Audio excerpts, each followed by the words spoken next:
Hey, it's SickBoy from the Gaminganarchist Collective and welcome to the Anarchic Eye for the 7th of January 2014.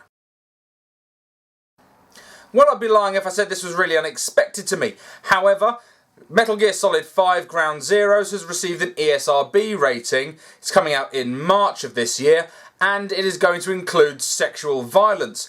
This is going to almost certainly be a build-up to the character Quiet, as she's going to appear in The Phantom Pain as a mute, scarred, traumatised soldier, and presumably in this game will be the one where they actually will show, to whatever degree, from what I've seen, it's going to be done with cutaways, the sound of tearing clothes and shouting and swearing.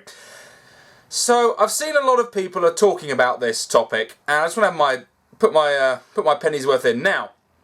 A lot of people are saying they shouldn't be doing this. Now, Kojima is historically not the most subtle or delicate of writers. He does deal with some very deep concepts and some very ridiculous ones, and they meld together in a very surreal world. That's very much what is Metal Gear Solid's charm to me.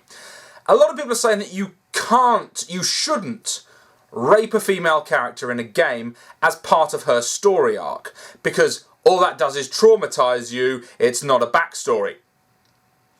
Okay. You want to shut the fuck up a minute, because if you want to see real stories surrounding female characters, if you're dealing with war, rape is a real factor. Either with regards to soldiers, female soldiers, raped by their companions, female civilians raped by soldiers. It is a big part of war. If you want to deal with the horror of war, rape is a major part of the true horror of war. If you want to see more female characters, more deep and in-depth stories about women, to do with actual femininity, not just using them as objects, having a woman be a victim of rape, you haven't seen the context, so for you to immediately jump down and assume it's wrong shows that you have no interest in actually utilising women more in stories. What you want is women to be in positions of power all the time. You want them never to be weak, never to be victims, never to be harmed. Well, with regards to Metal Gear Solid, are you fucking kidding me? Have you heard the backstory of Raiden? The child soldier, the little boy ends up with split personality psychosis. He is a deranged serial killer because he was abused and become a murderer as a child. And you're telling me that that's less shocking than one person being raped? I'm sorry, those people are entirely too oversensitive. You want to see more realistic depictions of women. If you want that in a game about war, you need to accept that rape is a reality. Considering you think it's some people who think, the same people, the people who say it's everywhere, you say there's a rape culture. Do you not think that you should address it then? Why are you complaining? Don't be a dipshit. This, if anything, it may be handled clumsily. Kojima may fail in telling the story effectively. In your eyes, in my eyes, in whoever's eyes. He may well do. No one has seen the finished product yet. Judge it on its merits, and if you don't like it, that particular depiction, that means nothing. You can try it again. I'm not suggesting every game should have some kind of rape scene, but I am suggesting that it is a topic that is deserving of being tackled in the wide spectrum of video games. Stop bitching at anything that just has the word woman in, because it makes you look fucking stupid. Well, I'm glad to see there's a bit of a clarification I need to make from yesterday's video with regards to Hitman. Now, when Square Enix Montreal, incidentally yesterday, I keep saying Eidos Montreal. The reason I say that is because Hitman, it was produced by was made by IO Interactive, but was owned by Eidos, and then when Square Enix bought Eidos, it became a Square Enix title. So I always use the word, I always stick Eidos in there. So, Square Enix Montreal stated that they've cancelled their Hitman next-gen console game, and they're focusing on iOS and Android titles, which is shit to hear. However, Square Enix have come out and said that that is not the whole story. They've come out today and they have stated that IO Interactive, the people who have made every Hitman game to date, including Absolution, which is slightly baffling because I genuinely would love to see the mechanics of Absolution with Blood Money with some of the functionality of Blood Money and the gameplay of Blood Money. I'd love that with some of the more mechanical functionality and graphical fidelity. It'd be great to literally just see the Absolution engine with Blood Money in it. That'd be fantastic. Anyway, it turns out that IO Interactive are making a next-gen Hitman console game. And it'll be on PC as well. So that will be coming. It hasn't been canned. The one that's been canned is the Square Enix Montreal made version. So that's dead. There was some talk a little while ago about there being 2 parallel running Hitman franchises.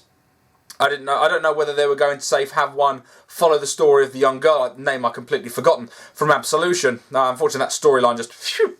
And maybe have one following Agent 47. Have 2 different style games. One perhaps being more of a combat-based game, considering she's some kind of magical teenage ninja, and something more traditional stealth assassin. So that would have been kind of cool, but it seems that they have canned one. But IO Interactive, the original developers, the people who have been working with Agent 47 since day one, are working on a Hitman game. So I sincerely hope they manage to improve it from Absolution and offer a true next-gen stealth assassin title, because we're sure as hell not going to get it from Splinter Cell. With the CES technology show underway, Valve have released a brochure for a number of the launch Steam machines. This has been something that people have been looking forward to for quite some time to see what they're going to offer. If you're not aware, a Steam machine is essentially a PC that they want to build in a more console-looking chassis that you just plug into your telly. So, slightly odd really, considering most modern PCs and laptops come with HDMI out that you can plug directly into a TV anyway. So, it's a bit interesting to see what they're trying to go for here. They're trying to obviously make it, again, part of the home hub kind of thing. They're competing directly with the Microsoft, with the concept of the Xbox One Home Multimedia Center, as opposed to other things. Now, one thing that is good about it, these will all run Linux. They all have very different specifications. So it's one. I'm not sure how this is going to pan out really. You've got some machines that are up to $6,000 that run on GTX NVIDIA Titans that have 6 terabyte hard drives, and big powerful monsters. And on the other side, you've got 8 gig of RAM and a standard NVIDIA middle of the range graphics card, like a 760. I can't remember exactly what it is, but a reasonable enough machine that'll play most AAA games now. Certainly not going to make it fit to go in the future. A lot of these machines are substantially weaker in hardware than the Xbox One or the PlayStation 4. Some of them, however, beat the living shit out of them. So it's going to be a very interesting model to see that they're essentially just going to license an open source machine in order to allow people to build these Linux systems and have them built to run Steam. This is an interesting little future. We'll see how it affects, being as it's a purely digital medium, how it will infect the console war. I don't think it's going to take off anytime soon, to be honest. Most people who are on Steam, who are running games, most of them have a PC of at least this spec in order to run a AAA title. So I don't see many people running off to spend $6,000 on a box with GTX Titans. Considering the Titans have been superseded, for that money you could build an absolute monster of a PC. And that's including the price for the monitors. You could even, and they've got the Steam controller as well. So it's all there. I'll link the brochure, it's in the description field. It's interesting to see what's coming out, the variants in the specs, as I've said, going between 500 gig and 6 terabyte hard drive, and going from standard NVIDIA graphics cards up to Titans. Big range, and we'll see what comes out of this. I can't really see them being much of any kind of market force for at least a couple of years, because they're not part of the main game buyers conscious. We need to bear in mind that people who are on the internet, people who know these things, we're a minority amongst a minority. We're not. If you're a knowledgeable gamer, you are a very small proportion. There are most people who buy games, they wander into a GameStop or whatever, and they'll just pick up a title. That's what your average gamer's like. It's unlikely that these machines are going to be stocked at high street video game stores. So we'll see. And of course, we'll see how the advertising campaigns go. Are Valve going to push this as a big branding advertising thing? Or are, say, Dell going to use their Alienware brand to do advertising? How are they going to do this? It's very hard when Microsoft say, particularly Microsoft put such a massive commercial push, certainly in the West, so many adverts and magazine spots and what have you. Are they going to be able to out-saturate that? I'm not convinced they are, but it'll be interesting to see what comes out of it.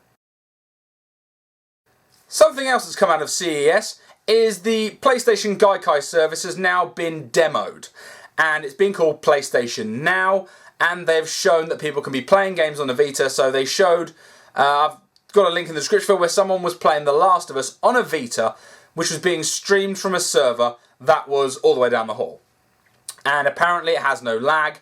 And for the case of AAA games, because there's not two trigger buttons, there's only two trigger buttons instead of four on the Vita, that you can use the backpad touchpad in place of triggers. So, again, it's an interesting concept. I don't know how much this is going to take off in the long run, because streaming is going to be a major future, certainly when it comes to handhelds, and it's becoming increasingly so with large desktop machines and consoles. So again, it will be interesting to see how this sort of differentiates, because really the Vita integration is where the PlayStation 4 separates from the Kinect integration with the Xbox One. They've both gone for very different business models. Microsoft have gone, again, for the home hub, the all-in-one multimedia center, gestures, voice commands. Now, Sony have stuck in some gestures and voice commands, but really only as a later consideration peripheral. Where they're going for is they're looking for streaming. That's their big deal. Microsoft have their cloud processing, but Sony are really looking at streaming services, including, of course, streaming from your PlayStation 4 to your handheld device. Utilize PlayStation 4 like a server, so you can do very much like you already can with the Wii U, take your control pad and continue playing the game. As was mentioned previously, all third-party games that are being released on the PlayStation 4 have been told that it's mandated they have to code for it to be able to be ported to the Vita. That was something that they put into part of their licensing agreement. So again, I am very interested to see how this will pan out with regards to the generation. We're not going to see how any of these things are really going to make an effect until a good few years into the lifespan, and see how people are embracing it, how it's being utilised, and how game developers are taking this technology and making the most from it. Well, just to keep everyone updated on the joys of the console war, I just want to mention that with regards to sales, because there's lots of stories flying around.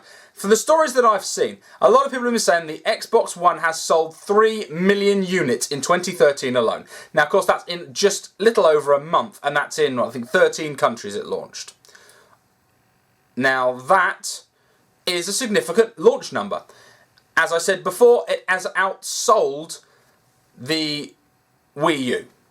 Now, I have heard some reports that the Wii U actually outsold the Xbox during the lead up to Christmas. So that may well not be true, but that's some information that has been coming around. So again, that was what I'd originally predicted. I thought the Wii U was going to have a massive surge, but the games haven't appeared. There's a lot of interesting games promised, but again, we're looking 2-3 years into the life cycle of this machine before there are some games that are real showstoppers. Which again, a bit of a shame. It is a shame to see the Wii U floundering in the way that it is, and I hope it picks up, and I hope it has some games that make it worthwhile for people to pick it up. Because it's not selling. Certainly not in the UK, it's not selling very well. Anyway, so 3 million units for the Xbox One in 13 territories. The PlayStation 4 launched a bit later than the Xbox One did. In some markets, a bit earlier in others.